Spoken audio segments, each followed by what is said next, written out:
नमस्कार। महाराष्ट्र राज्यातील तमाम कर्मचारी बंधू आणि भगिनींनो, तुमच्याकरिता एक अतिशय चांगली बातमी घेऊन आलेलो आहे।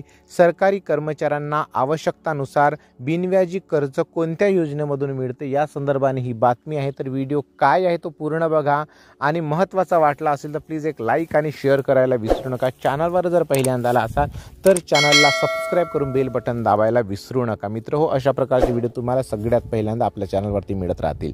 तर चला व्हिडिओला सुरुवात करूया।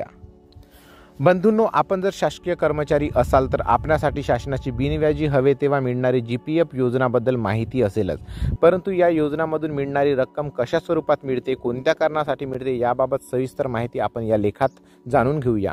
राज्यात 2005 पूर्वी शासन सेवेत रुजू झालेल्या कर्मचाऱ्यांकरिताच ही योजना लागू आहे। त्यानंतर शासित सेवेत रुजू झालेल्या कर्मचाऱ्यांना या योजनेचा फायदा घेता येत नाही।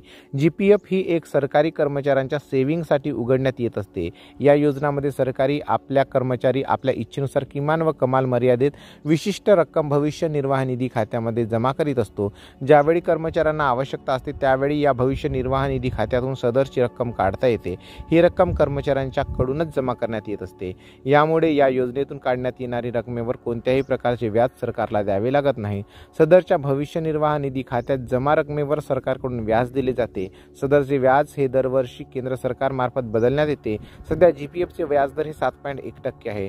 सदर योजनामधून किती टक्के रक्कम काढता येते तर भविष्य निर्वाह निधी खात्यामध्ये जमा रकमेच्या 75% रक्कम काढता येते, तर काही अत्यावश्यक बाबीकरिता 90% रक्कम काढता येते। सदरच्या रकमेची परतफेड करण्याची आवश्यकता नाही, कारण सदरची रक्कम कर्मचाऱ्यांकडूनच जमा करण्यात येत असते।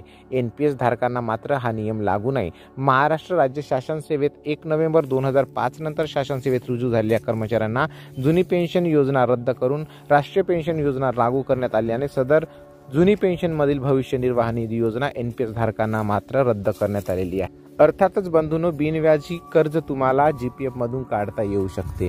ही माहिती जर महत्त्वपूर्ण वाटली असेल तर प्लीज एक लाईक करा, सबस्क्राइब करा चॅनलला आणि प्लीज एक शेअर करून घ्या, कारण अशा प्रकारचे व्हिडिओ तुम्हाला मिळत राहतील। तर चला परत भेटूया अशाच एका माहितीपूर्ण व्हिडिओसोबत। तोपर्यंत जय हिंद, वंदे मातरम, धन्यवाद।